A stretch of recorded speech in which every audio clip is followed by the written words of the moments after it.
Here I am with all I have. Raise my hands to worship you. I wanna say thank you. Oh, thank you for everything, for who you are. You cover me and touch my heart. I wanna say thank you.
Magandang umaga po mga kapatid.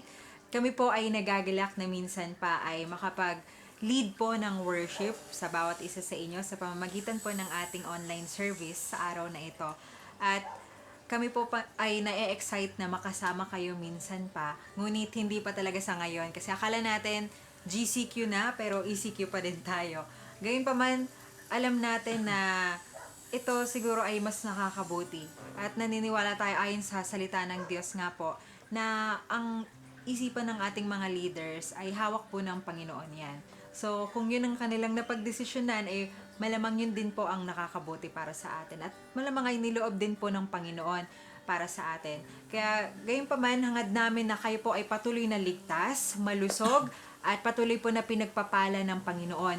Sa panahon ngayon ay maraming mga challenges na kinakaharap ang bawat isa sa atin at pwedeng marami tayong mga agam-agam, mga kinakatakutan, mga kinakabahala sa panahon ngayon. Ngunit kahit na anong lakas natin, minsan yun nga, inaabutan tayo ng mga kabalisahan. Ngunit pinapaalala po sa atin ng salita ng Diyos sa Psalms chapter 73 verse 26 that my flesh and my heart may fail, but God is the strength of my heart and my portion forever. So, lagi lang tayong kumapit sa Panginoon sapagkat siya po ang ating kalakasan. Siya po ang lahat sa atin at siya ang ating tagapagtanggol sa lahat ng ito. At siya rin po ang magsusupply ng ating mga kailangan. Sige po, tayo po ay manalangin. Ama naming Diyos, salamat po sa panibagong araw na pinagkaloob po ninyo sa amin. Lord, ikaw ang lumikha ng langit at lupa. Ikaw ang lumikha ng liwanag at ng kadiliman. And Lord, nagpapasalamat kami, O God, dahil nilagay po ninyo kami sa kaliwanagan. Lord, salamat po, Panginoon, dahil nakakasama namin na ang aming mga mahal sa buhay ng ligtas sa loob ng tahanan. Salamat, O God, binigyan mo ang bawat isa sa amin ng panibagong pag-asa, ng panibagong umaga, Lord God. Salamat, Lord God, sa kalakasan, sa patuloy na protection po ninyo, O God. Lord, salamat po sa mga pagsubok na ito na inyo pong pinahintulutan upang ang inyong mga anak ay patuloy na magpalakas, patuloy na dumepende sa inyo, aming Ama na nasa langit. Lord, patuloy nga na ang iyong mga salita ay nagpapaalala sa amin na ikaw ang Diyos na hindi nagpapabaya. Kaya Lord, maraming salamat po, Panginoon, sa lahat ng bagay na aming tinatamasa. Alam namin, Panginoon, na ikaw ang Ama naming mapagmahal at hindi mo kami pababayaan. Lord, ang sabi ng iyong mga salita na ang sino mang umaasa sa iyo at nagtitiwala sa iyo ay hindi mapapahiya, ay hindi mabibigo. Kaya Lord, maraming salamat po, aming Ama na nasa langit. Salamat, Panginoon, dahil binigyan mo kami, Panginoon, ng panibagong pagkakataon na makasamba sa inyo sa pamamagitan, Lord, ng online services. Salamat, Lord, sa mga kapamaraanan niyo po, Lord God, na ginagamit mo, Panginoon, ng teknolohiya upang kami, Lord, ay makapagpatuloy ng pakikinig sa inyo. At bilang isang katawan ni Kristo ay nakakapagsama-sama pa rin kami, Lord, bilang isang katawan na sumamba sa inyo at manampalataya. Nagpapasalamat po kami sa buhay na ito, inyong pinahiram, at dalangin namin ang patuloy po ninyong proteksyon at pagsama po, O God. Lord, dalangin namin na habang kami umaawit sa umagang ito ay samahan kami ng iyong banal na Espiritu Santo at patuloy kami na bigyan ng kagalakan at kapayapaan sa aming mga tahanan. Lord, pinapasalamatan ka namin, pinupuri, sinasamba sa makapangyarihang pangalan ng Panginoong Hesus at sa gabay ng banal na Espiritu Santo. Ito po ang aming dalangin sa iyo at pasasalamat. Amen. Amen. At sa mga kapatid sa bawat tahanan, ating pong palakpakan ng ating Diyos sapagkat siya ay mabuti, sapagkat siya ay banal, sapagkat siya ay makapangyarihan. At atin po siyang awitan, atin po siyang sambahin ng buong puso, ng buong lakas at buong isip. Sure. 1, 2.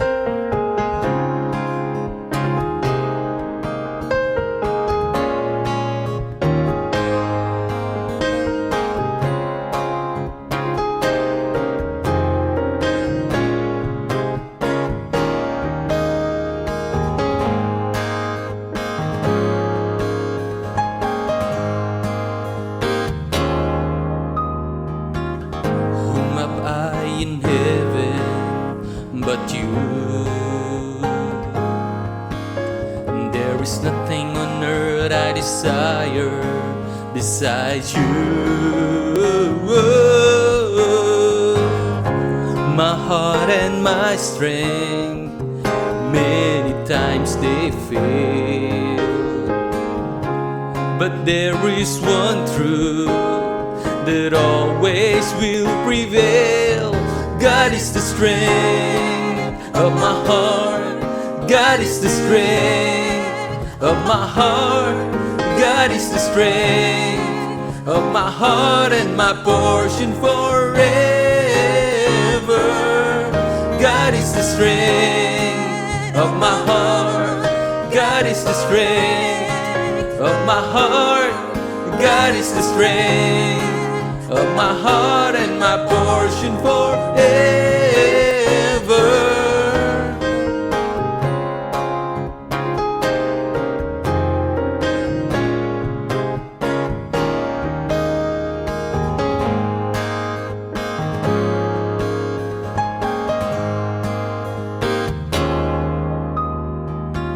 Whom have I in heaven but you? There is nothing on earth I desire besides you. My heart and my strength, many sometimes they fail. But there is one truth that always will prevail. God is the strength of my heart.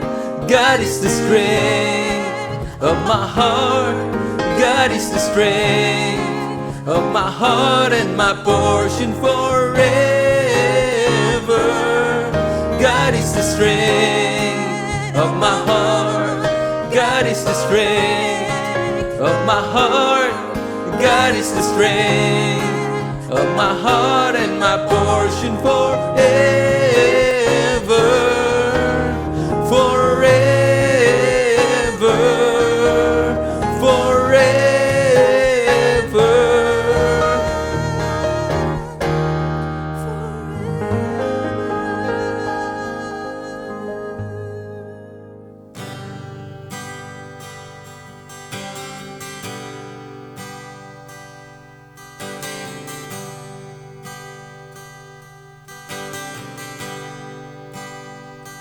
I love you, Lord. All your mercy never fails me. All my days I've been held in your hands. From the moment that I wake up until I lay my head, I will sing of the goodness of God. All my life you have been faithful. All my life you have been so, so good.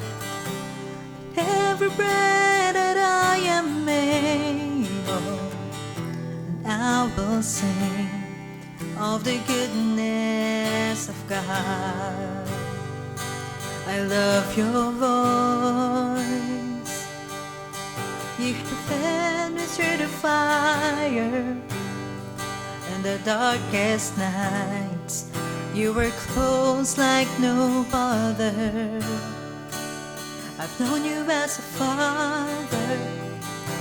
I've known you as a friend.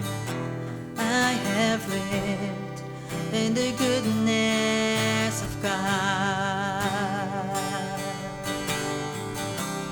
All my life you have been faithful. All my life you have been so, so good. With every breath that I am able, I will sing of the goodness of God. Your goodness is running after, it's running after me. Your goodness is running after, it's running after me.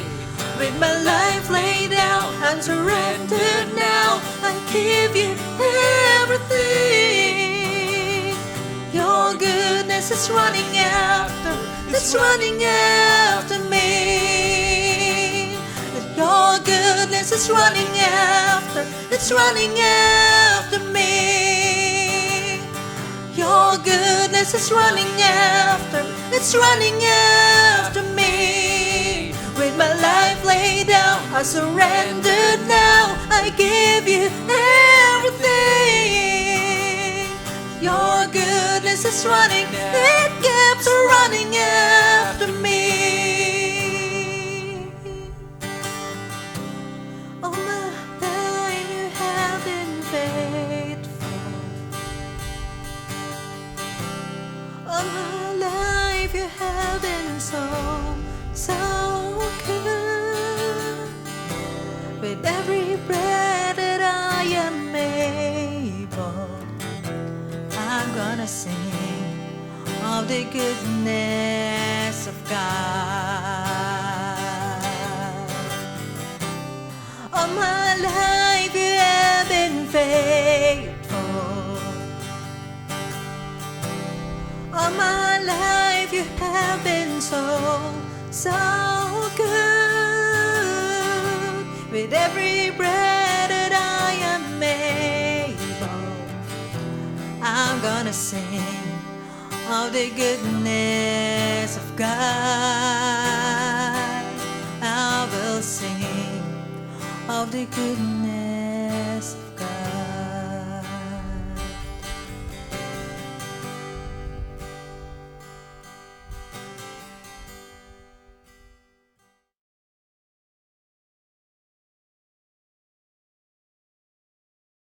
Okay, purihin ng Diyos. Salamat sa kabutihan ng Diyos sa bawat isa sa atin sa kanya-kanya mga tahanan.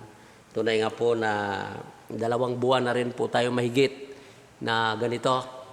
Marami tayong natutunan. Marami po akong natutunan. Natuto akong mangaral na sa kabiraang kausap.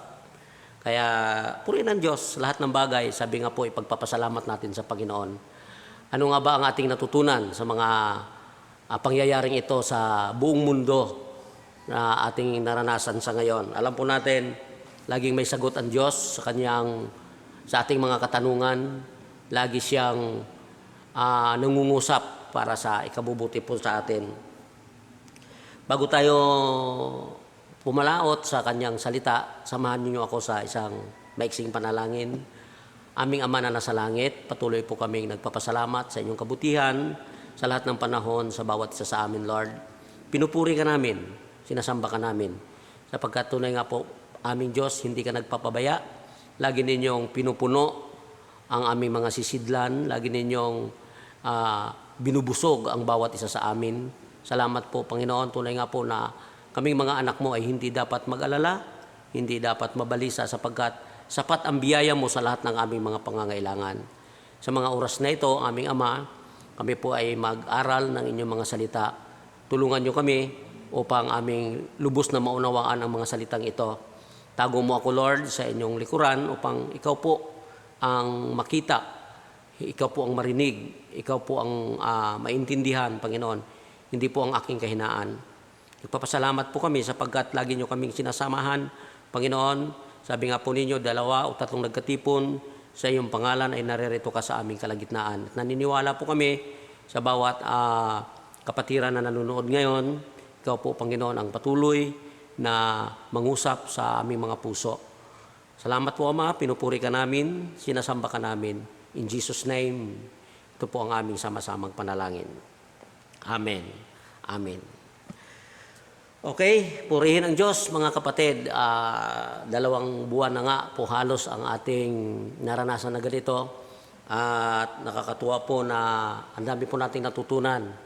Ako po medyo nasanay na rin ako sa loob ng halos magtatatlong buwan na nangangaral tuwing linggo, tuwing Miyerkules na maipaabot sa mga kapatid ang mga mensahe ng Diyos para patuloy tayong lumakas at patuloy tayo na gumaling sa lahat ng mga dumapong sakit na ayaw man natin. Pero minsan ang kaaway ay talagang parang leon na umaatungal na naghahanap ng masisila. Kaya nga po, sa mga oras na ito, ano ba ang ating natutunan dito sa pangyayari sa mundo na mayroon tayong virus?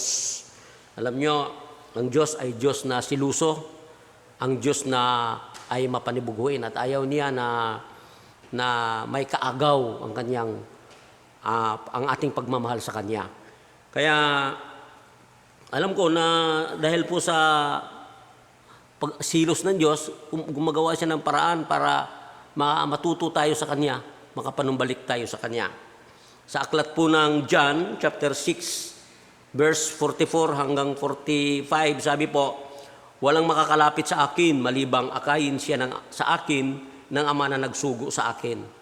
At ang lalapit sa akin ay muli kong bubuhayin sa huling araw.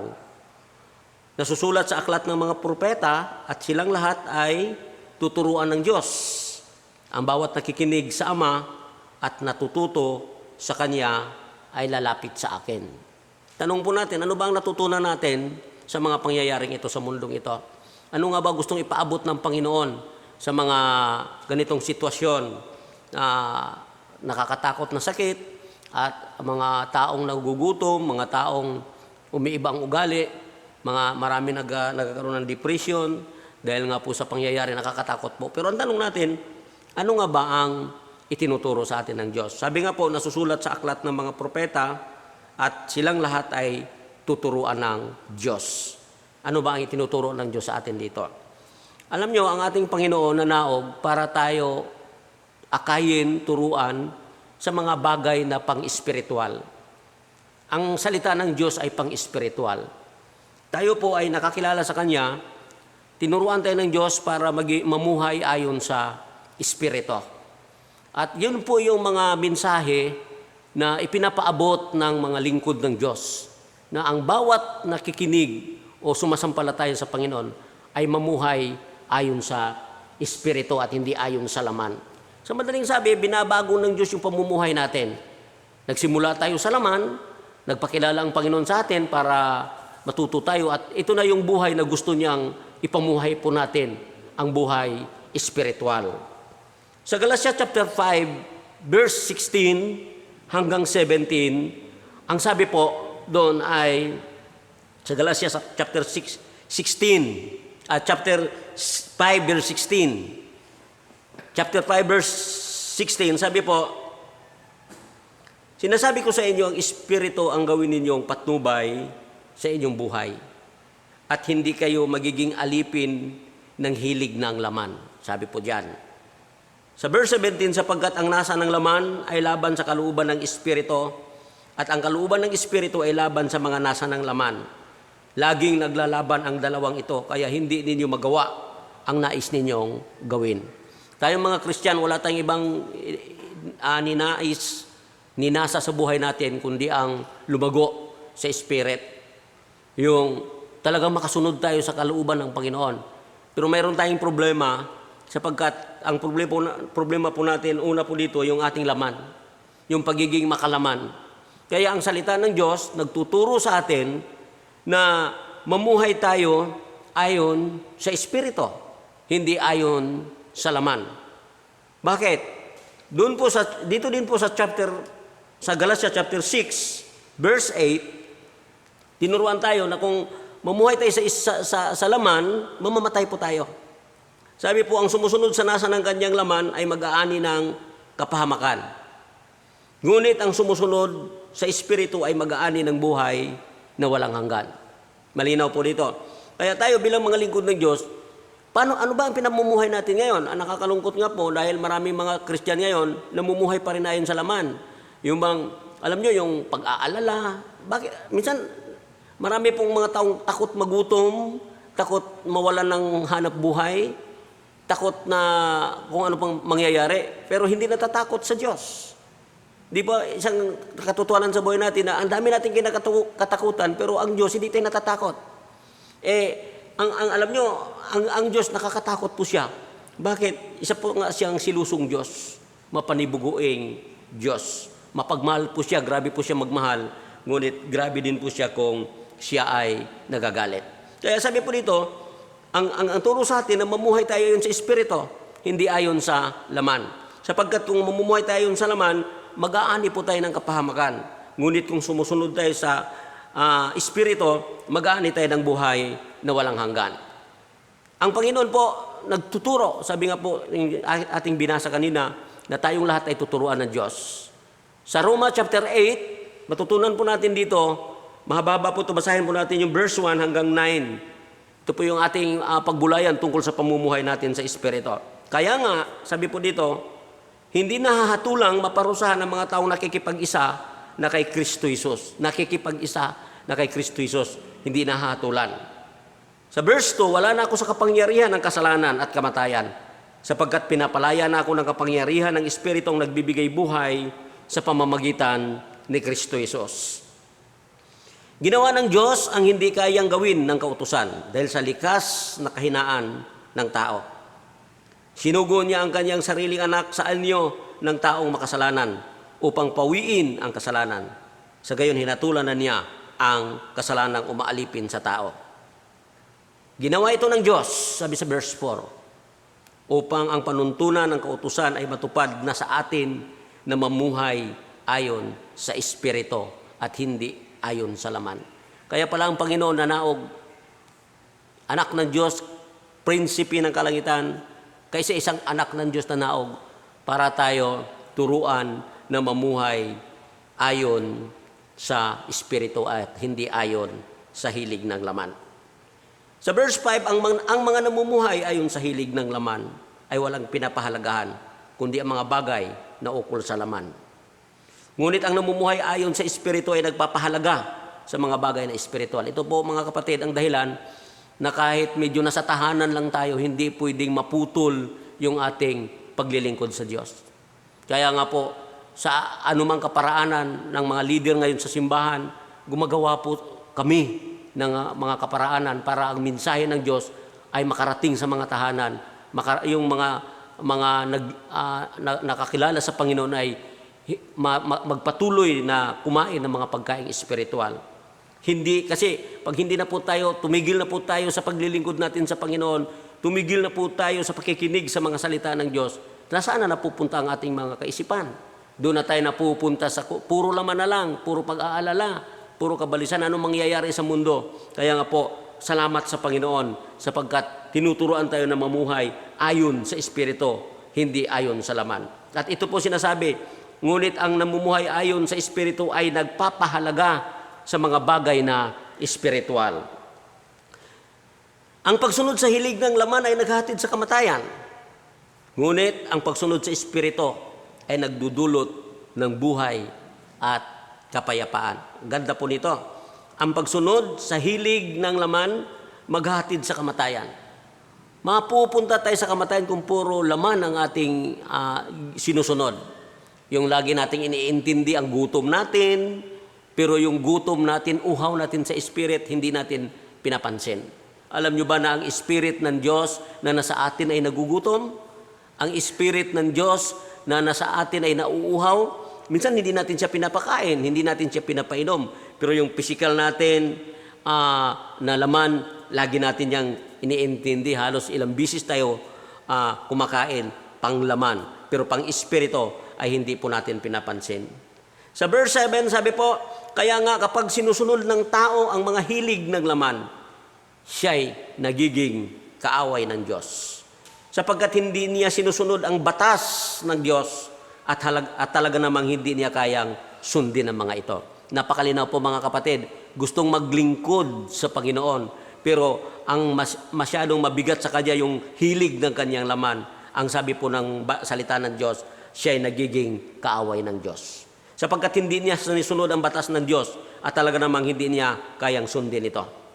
Sa verse 8, sabi po, at ang nabubuhay ayon sa hilig ng laman ay hindi maaring kalugdan ng Diyos. Kaya nga po, yung mga tao ngayon, nakakatuwa po na papanood natin sa Facebook na ang ibang mga bansa talagang kahit sa karsada nagdadasal, nagnanikluhod sa Panginoon para mahabag ang Diyos. Talagang hindi na nila iniisip yung init, naiinitan sila o anumang mga pangyayari. Basta sama-sama nagdadasal ang mga lingkod ng Diyos doon. Dito sa Pilipinas, ang titigas ng mga ulo ng mga Pilipino, kahit yung mga Kristiyano nga po, minsan sa mga church, mayroon tayong usapan na ganyan, magla-live o anumang manunood ng mga kapatiran. Siyempre, kung saan ka nasasakop na church, yan ang suportahan mo. Yung pastor ang pakikinggan mo. Minsan nakakalungkot po yung ibang mga taga-church, ibang pastor ang pinapakinggan niya, ibang church ang sinusuportahan niya. Kung saan ka nasasakop, yun ang ipopromote mo. Yun ang, kumbaga, suportahan mo. Sapagkat, kung hindi, parang nakakalungkot nga po. Minsan, ang service, lalo pag linggo, hindi naman napuputol na alas 8 yun. Sabi ko nga sa inyo, alas 8 na, hindi pa nagbubukas ng kanyang internet o kanyang Facebook para panoorin nyo o makasamba man lang. Parang hindi kasi pinapahalagahan ng Spirit. Ang pinapahalagahan lagi laman. At ang nakakalungkot po, ang nabubuhay ayon sa hilig ng laman, hindi maaring kalugdan ng Diyos. Sa verse 9, ano sinasabi po dito sa verse 9? Ngunit hindi na kayo namumuhay ayon sa laman, kundi ayon sa Espiritu. Sa katunayan, nananatili na sa inyo ang Espiritu ng Diyos.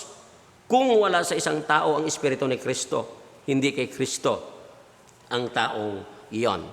Yun po yung tinuturo sa atin. Yung mga lingkod ng Diyos ay hindi na dapat namumuhay ayon sa hilig ng laman. Madaling sabi, iba na. Kaya nga po sabi sa 2 Corinthians, ang nakikipag-isa kay Kristo Jesus, isa ng bagong nilalang. Kaya lang, mga kapatid, yung pamumuhay ayon sa laman, may problema po tayo dito. Ano pong problema po natin dito? Sa Matthew chapter 26, verse 41, ito po yung sinasabi ng Panginoon sa bawat sumusunod sa Kanya. Matthew 26:41, magbantay kayo at manalangin upang huwag kayong madaig ng tukso. Ang espiritu nakahanda, ngunit ang laman ay mahina. Ito yung isang malaking problema ng mga naglilingkod sa Panginoon. Una, kaya nga maraming natutukso kasi hindi nagbabantay sa panalangin. Alam nyo kasi, halimbawa, bawat isa sa atin na nakikinig sa mensahe ngayon, Sabado pa lang mag-pray na kayo na maintindihan ninyo ang mensahe ng Diyos na pinapaabot sa atin ng Diyos. Kasi ito po yung problema ko na kami mga pastor, napakahirap pong ipaabot sa bawat pandinig ang mga mensahe ng Diyos, lalo na kung hindi talaga nananalangin yung nakikinig. Bakit? Ang kaaway natin parang leon yan na umaatungal. Minsan seryoso ka sa pakikinig, bigla kang nauuhaw. Seryoso ka sa pakikinig, bigla kang naiihi, naaagaw. Kaya nga sabi ng Diyos, magbantay kayo at manalangin upang huwag kayong madaig sa tukso. Ang Espiritu nakahanda, mayroong gustong ipaabot ang Panginoon sa bawat isa sa atin sa tulong ng Kanyang Espiritu, ngunit ang ating laman ay mahina. Ito po yung problema ng marami. Minsan nakikinig ka sa mensahe, bigla kang inantok. Minsan nakikinig ka sa mensahe, biglang may mga distraction sa likuran mo, biglang may kumakausap sa iyo, biglang may tatawag sa iyo. Kaya ito po yung malaking problema na kinakaharap po ng bawat lingkod ng Diyos sa ating pamumuhay sa Espiritu. Kaya nga po ang turo ng salita ng Diyos sa Roma chapter 13, verse 14, gawin nating sandata ang Panginoon. Roma chapter 13, verse 14, ano sinasabi po diyan? Ang Panginoong Jesucristo ang paghariin ninyo sa inyong buhay at huwag ninyong sundin ang mga hilig ng laman. Ang Panginoong Jesucristo ang paghariin sa buhay. Ito yung pagkakataon na, alam nyo, sabi ko nga, ang dami nating natutunan dito. Nagpapasalamat tayo nung mga panahon na nakakarating tayo kahit saan. Ang problema natin, hindi tayo nakakapag-church. Ngayon, nasa bahay lang tayo na talagang pwede tayong magbabad sa Espiritu ng Diyos. Hindi pa rin natin nagagawa. Dahil ang problema po natin ay hindi natin ginawang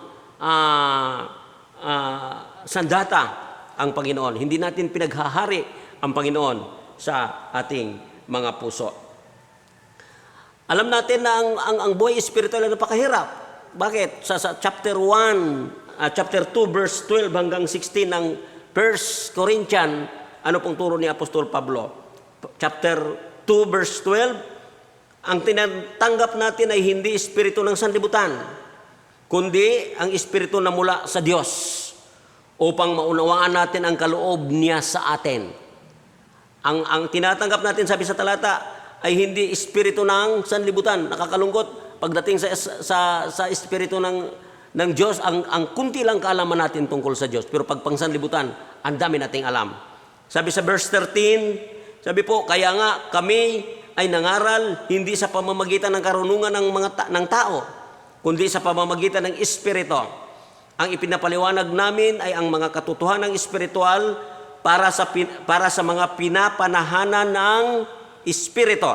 Sabi po sa verse 13. Sa verse 14, sapagkat ang taong di pinapanahanan ng Espiritu ay ayaw tumanggap ng kaloob mula sa Espiritu ng Diyos. Para sa kanila, kahangalan ang mga iyon at di nila maunawaan, sapagkat ang mga bagay na espiritual ay maunawaan lamang sa paraang espiritual. Kaya nga mga kapatid, ito yung time natin na halos 2 buwan na, magtatatlong buwan na, hindi pa natin alam kung hanggang kailan tayo makabalik sa normal nating buhay.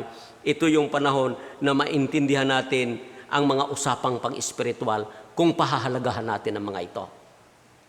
Nasa bahay, pagkatapos maglinis, magsaliksik sa salita ng Diyos.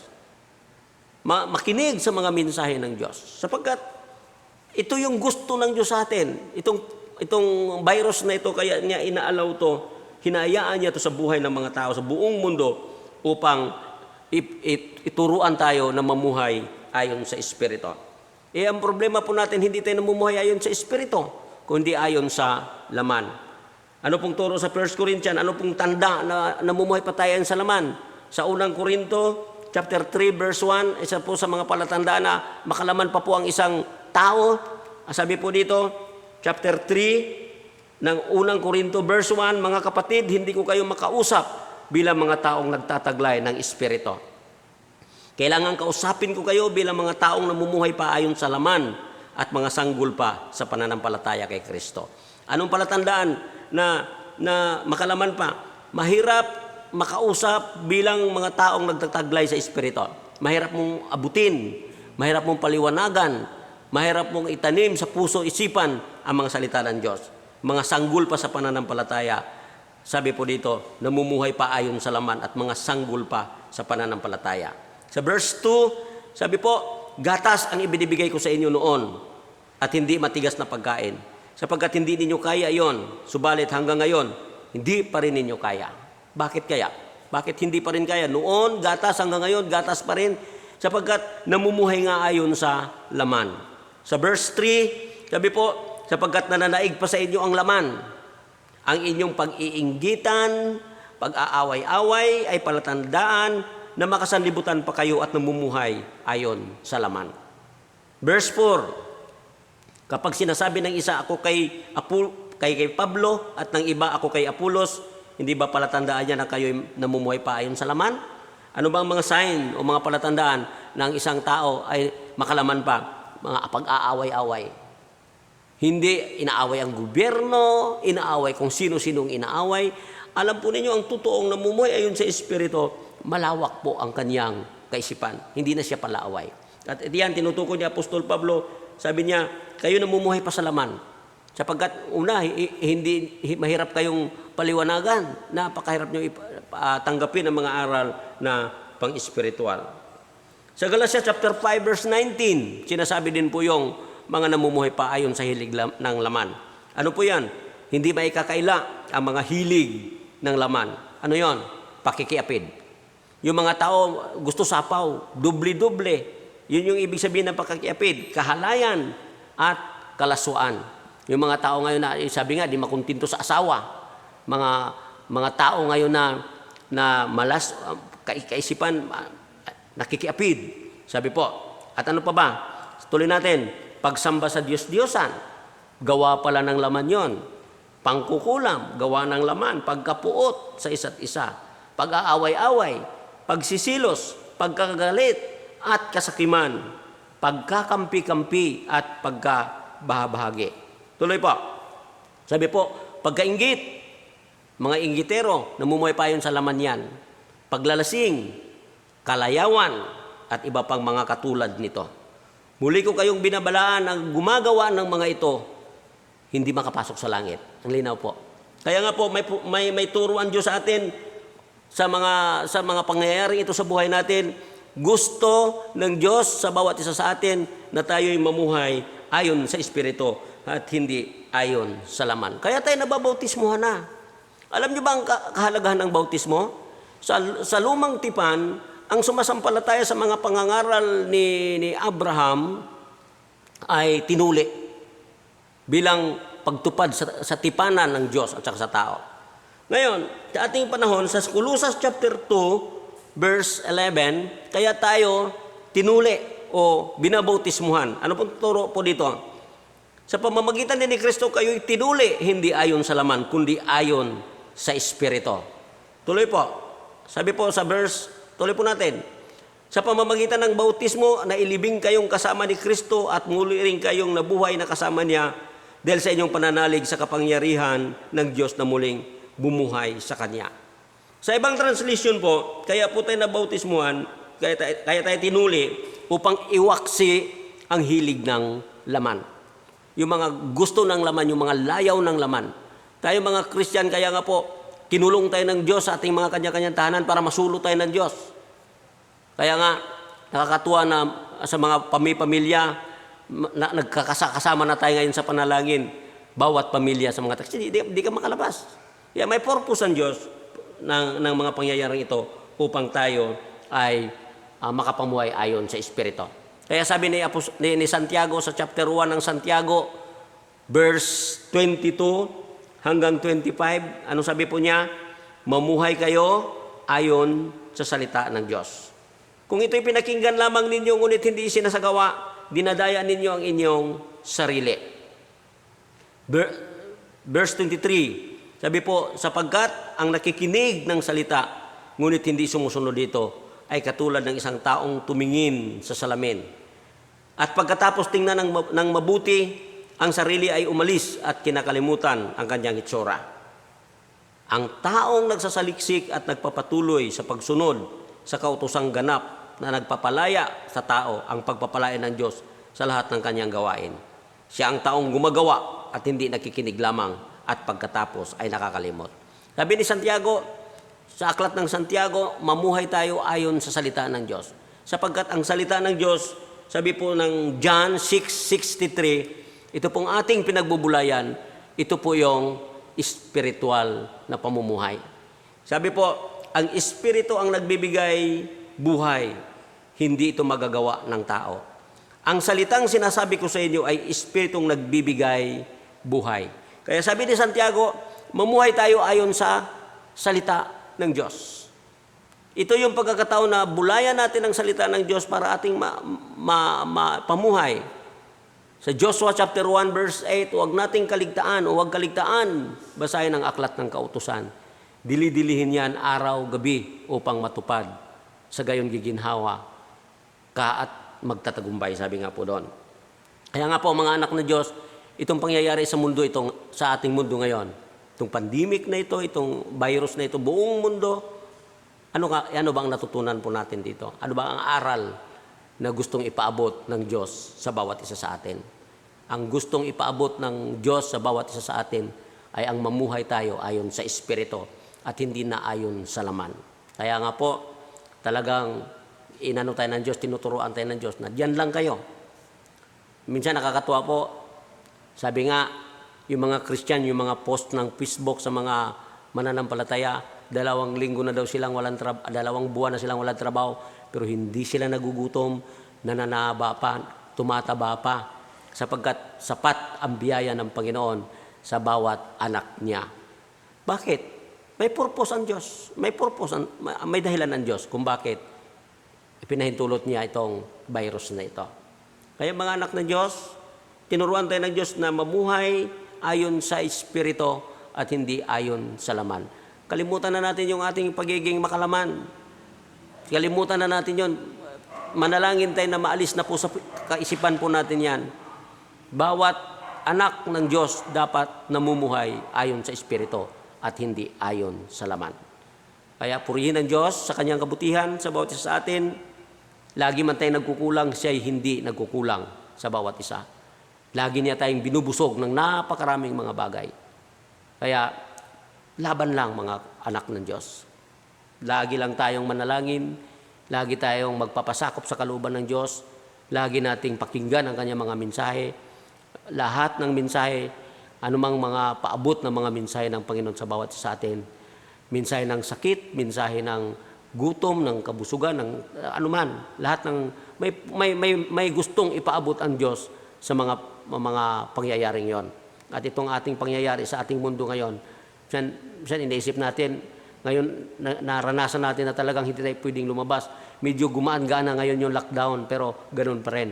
Hindi pa rin pwedeng pasyal-pasyal. Kaya nga yung mga mahilig mamasyal ito po yung yung kumbaga matututo tayo na wala halaga pala ang pera, walang halaga lahat kung kaaway mo ang Diyos.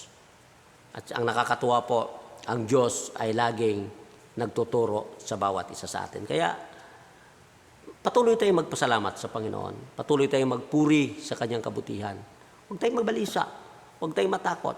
Laging manalangin at laging magpaabot ng ating mga hinaing sa tulong ng Espiritu Santo sa bawat isa sa atin.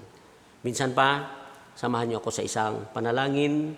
Salamat Panginoon sa mensaheng inyong ibinibigay sa amin sa araw na ito. Tunay nga po na lahat ng bagay ay may dahilan at itong virus na sa aming mundo, Lord, na naranasan ngayon, alam namin na may gusto ka ipaabot sa bawat isa sa amin at malinaw para sa amin ang gusto niyong makita para sa bawat anak mo ay ang mamuhay ayon sa Espiritu at hindi ayon sa laman. Kaya aming Panginoon, tulungan niyo kami na patuloy naming maisagawa ang mga aral na aming naririnig. Tunay nga po, nakahanda ang Espiritu, ngunit mahina ang laman. Nahirapan po kami, Panginoon, ngunit kung kami may pananalig at pananampalataya sa iyo, magtatagumpay po kami. Sapagkat ang aming katuwang, ang aming katulong sa pakikipagbuno namin sa laban ng Espiritu ay ang banal na Espiritu. Lord, alam namin na laban po ninyo ito at kami instrumento lamang upang maipaabot sa lahat ng mga tagapakinig, Lord, ang inyong mga mensahe. Tulungan niyo ang bawat isa, Panginoon, na makapamuhay ayon sa Espiritu at hindi ayon sa hilig ng laman. Hallelujah. Magkaroon kami ng takot, banal na takot sa iyo. Magkaroon kami, Panginoon, ng pagnanasa na alamin ang inyong mga mensahe. Hallelujah. Tulungan niyo kaming maging malaya, patuloy na maging malaya. Tulungan mo ang bawat isa, mga matatanda at bata, Panginoon. Hallelujah. Tulungan niyo kami, Panginoon, mga lalaki at babae, Panginoon, mga kapatiran sa church, mga kamag-anak, tulungan mo sila, aming mga kamag-anak, aming mga kapatid na nasa ibang bansa, aming panalangin maging ang mga tinatamaan ng COVID-19 na ito. Aming panalangin maging ang aming bayan, ang mga leader ng aming bayan, mula sa pinakamataas na tungkulin hanggang sa pinakamababang tungkulin. Lord, ito yung panahon na maipakita namin na mga lingkod mo kami sa pamamagitan na kung anumang magawa naming tulong sa aming mga kapatiran, Lord. Kaya aming Diyos, patuloy kaming lumalapit sa trono ng iyong biyaya. Pagpalain mo kami, hindi lamang sa mga bagay na material, kundi espiritual, lalong-lalo na. Sapagkat ito ang nais ninyo sa amin, ang mamuhay ayon sa Espiritu at hindi ayon sa hilig ng laman. Maraming nagnanasa na matapos na itong COVID-19 na ito para makalabas na o kung ano mang gustong gawin na. Lord, mas mainam na sa bahay kami na malapit sa iyo kaysa malaya kami makakalabas ngunit malayo naman kami sa iyo. Kaya aming Diyos, salamat sapagkat may dahilan kung bakit inaalaw po ninyo ang mga pangyayari ito sa mundong ito. Ikaw ang higit na nakakaalam sa ikabubuti ng bawat isa sa amin. Kaya aming Diyos, patuloy ang aming pasasalamat, patuloy ang aming pagpupuri, patuloy ang aming pagdakila sa iyo. Sa matamis na pangalan ng aming Panginoong Hesus, ito po ang aming sama-samang panalangin. Amen, Lord. Amen.